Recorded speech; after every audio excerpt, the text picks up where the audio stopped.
When did you realize your open marriage was a terrible idea? A week ago, I discovered my husband was on a dating app. He was showering and I had picked up his phone to order our taxi as the app was not working on my phone. The Tinder app icon covered my face on a screensaver photo of us. We were both 33 and been married for 2 years. I clicked on the icon and went through his profile. In his bio, he described himself as a single man looking for subtle fun. He listed his interests as music, movies, sports, reading and going to the gym. This almost made me laugh. This man had not been to a gym in his life but was one of those lucky individuals who seemed to be in naturally good shape despite eating an ungodly amount of trash. He also wouldn't be able to tell anybody where the nearest bookshop was. All his photos were from our holiday in Europe. He had cropped me out of every single one. He had several active chats with different women. I heard the water turn off in the shower and threw his phone back onto the pillow on his side of the bed. I told him I no longer felt like going out to dinner and he started yelling about how I always changed my mind about everything. I curled up into a ball and told him to leave me alone. Then I started sobbing and he let the towel fall from around his waist. He got dressed in the jeans and shirt I had picked out for him. He stormed out of the house. I tortured myself imagining himself going to meet another woman from the app where we had originally met. I called my sister, my mother and many of my friends. They all instructed me to leave him, and I insisted I could not. I simply loved the man too much. I wanted us to be one of those couples who grew old together and spent their twilight years knowing that they lived a life filled with love. I told myself that I would continue to let him use the app and have his flings as long as he always returned to me. I did not even plan to let him know that I knew.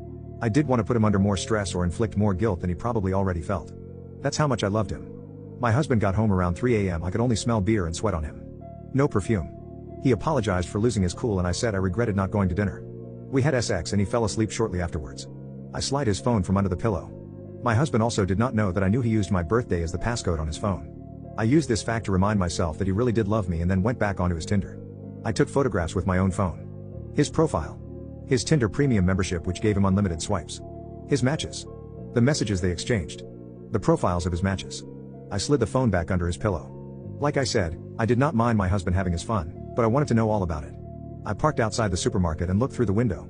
I saw her at register number 7, the woman my husband had been seeing the most. The woman he saw on the night I discovered his presence on the app. She had served me many times while I bought food for me and my husband. Her eyes locked onto me as I walked through the door. I picked up a basket and shopped like there was nothing wrong. I picked out all his favorite foods, and wondered if she would recognize them. Their messages indicated they genuinely liked each other. They were more than just sex, but less than a romantic threat. They were friends with benefits. He had reiterated early in their exchanges that he had no plans to leave me, which made me very happy but did not dampen my curiosity about the girls he visited. I lined up at her register, although the case were shorter at others. She was somehow prettier in person. She was only 19. She had all the beauty and glow of youth. She told me she was sorry, and I saw a tear roll down her cheek. I noticed my hands had been shaking as I lifted the items out of the basket and placed them on the conveyor belt. She obviously sensed my knowledge of truth.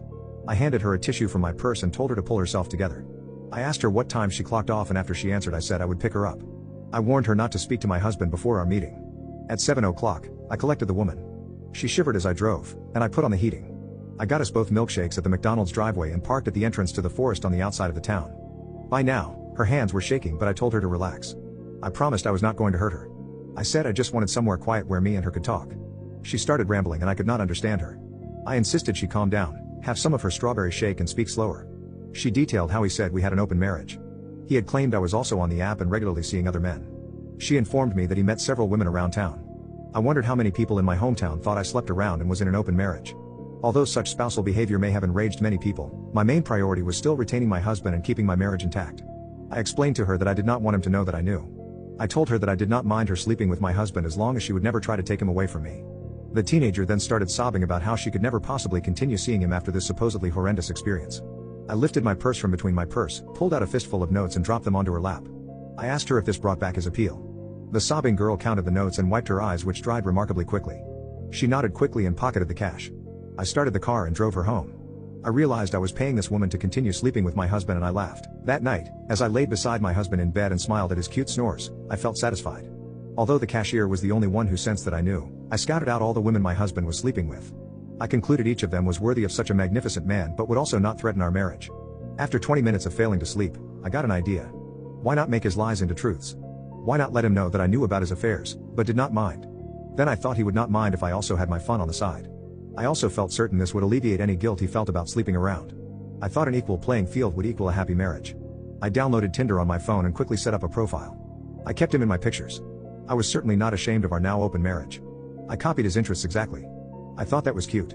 In my bio, I described myself as a happily married woman who wanted a bit of fun on the side. The matches immediately came flooding in. The back of my phone started feeling overly hot and I briefly worried it would explode. I started conversing with a man 2 years older than me. That's one way I did differ from my husband.